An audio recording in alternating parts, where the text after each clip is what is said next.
త్వరలో మరో 35,000 ఉద్యోగాల భర్తీ 10 రోజుల్లో వీసీల నియామకం ఉంటుందన్న సీఎం రేవంత్ రెడ్డి.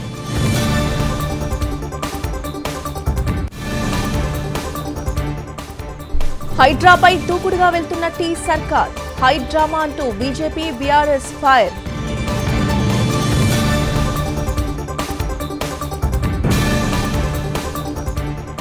తెలంగాణలో సీఎంఆర్ఎఫ్ స్కామ్ ప్రకంపనలు.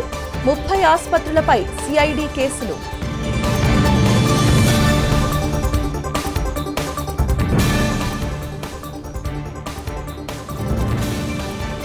తిరుపతి టీడీఆర్ బాండ్ల స్కామ్ పై విచారణ కమిటీ నివేదిక వచ్చాక చర్యలు తీసుకుంటామన్న ఏపీ సర్కార్.